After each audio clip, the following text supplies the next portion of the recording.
Look at this first clip in front of you and imagine you're playing on red team. Now while doing this, take special note of the Nautilus. Do you think that the Nautilus has a large presence in this lane?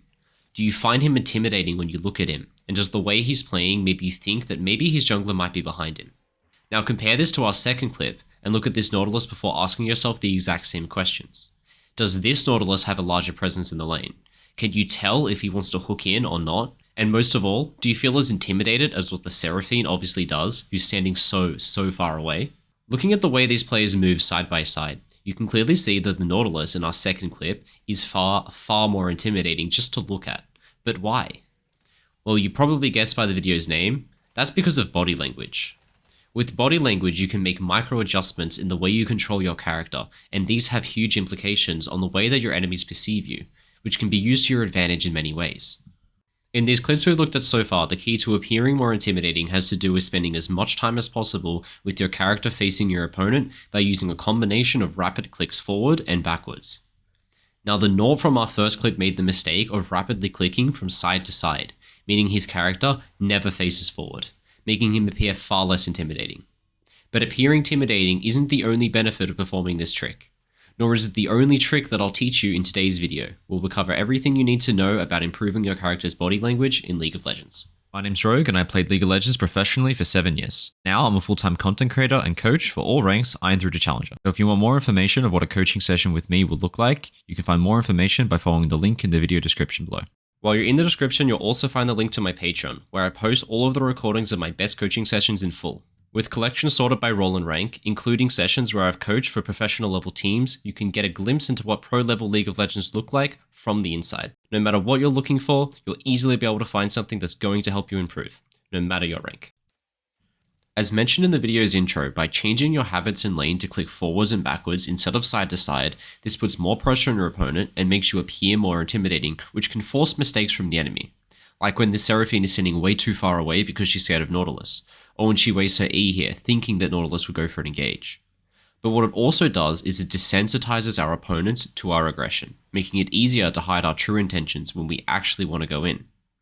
In this clip, pay close attention to the way Ashe and Lux are playing. They look defensive, barely walking up to take a last hit before immediately running away. Ashe especially is the CEO of walking side to side, while Lux even throws out a defensive Q before running away. On this freeze frame, Lux is actually so far back that she's about to go off vision, but watch what she does next. Completely uncharacteristically, Ashe and Lux are now charging forward, and it's obvious why. With a quick read of their body language, Leona gets the warning needed to run away, barely escaping the gank with her life, that was so obviously telegraphed through her opponent's body language. You can see here Vayne makes the same tell. Vayne consistently walks side to side, only facing forward when she goes to last hit a minion, all the way up until this moment where she takes a few steps forward, all because her Talon is here to gank. Now watch this back a few times and note how Vayne and Kaele's movement are completely mirrored with each other. Now the average reaction time to visual stimuli is about 250 milliseconds. When you're versing an opponent who generally makes their movements from side to side, this 250 ms timer starts the moment their character turns to face you for the first time, which is why Kaele was so quick to react against an opponent who doesn't usually do this. But by constantly moving in and out, this desensitizes our opponent to having our character face them, meaning that 250 ms reaction time won't actually trigger until much later when we do decide to go all in. Here, because Nautilus has made it a habit to face his opponent as much as possible, it doesn't seem all that suspicious when he walks up here. But that's when he throws this hook. Now throwing this hook initiates the 250 millisecond reaction time for Seraphine, at which point it's too late for her to dodge and she gets hit. Had she began dodging the moment the Nautilus character started facing towards her, she wouldn't have got hit by this hook, but instead she waited until the Q before she started to react, because this was the telltale sign of aggression, not him walking forward like it was for the Lux Ashe or the Vayne in our previous replays.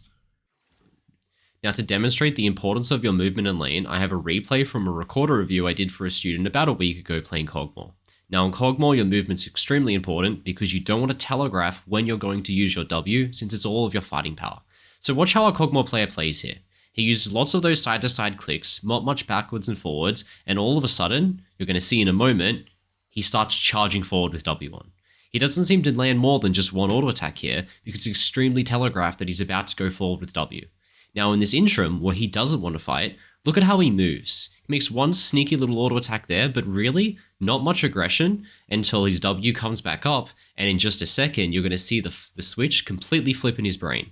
He charges forward, popping W, and again, he doesn't manage more than a single auto attack because the enemy has already began backing off the moment not the Cog used W, but the moment he started charging towards them.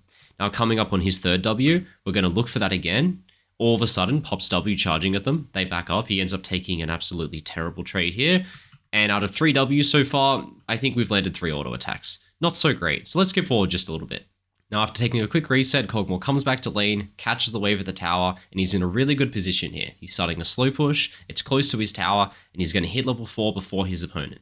This should be a really good opportunity to take some good trades, so let's see how Kog'Maw does that once his opponent gets back to lane. So here we go. The enemy's just walked back into lane. Now let's pay attention to Kog'Maw's movement. You're going to see it's much more of the same. A lot of sideways movement when he's not last hitting creeps, but you're going to see the moment that this aggression switches because he realizes he just hit level 4. Now watch Kog'Maw's movement here.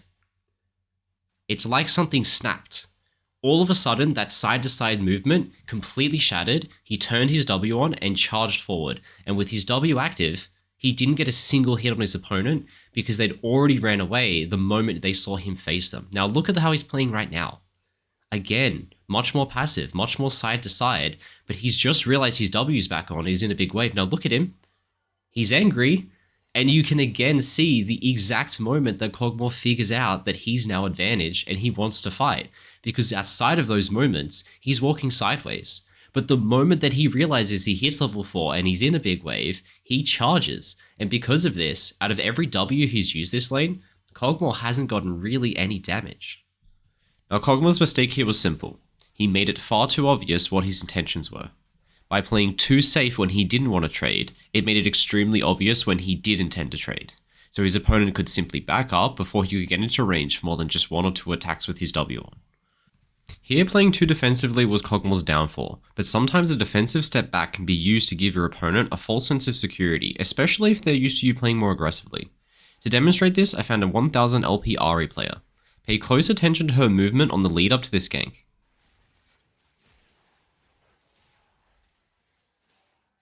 Ahri starts off moving towards Lucian as she normally would, but then she steps back.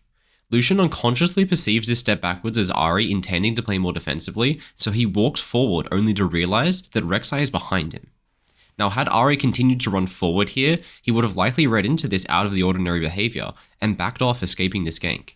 But instead, Ahri has basically mind controlled him into walking forward by faking that her intention was to back up here. The way your character faces tells the story of your intentions, and this can be easily used to mislead your opponent. Now these next few clips are from an old montage of myself from back in 2018, where you can see me use my body language to constantly deceive my opponents. Here for example, I walk up towards and I face the Jinx, but then I actually hook the Morgana, baiting her to shield the wrong person. Then on this mid gank, I walk towards and face Morgana, but actually I throw my hook at Vladimir, who isn't ready to dodge because I'm not facing him.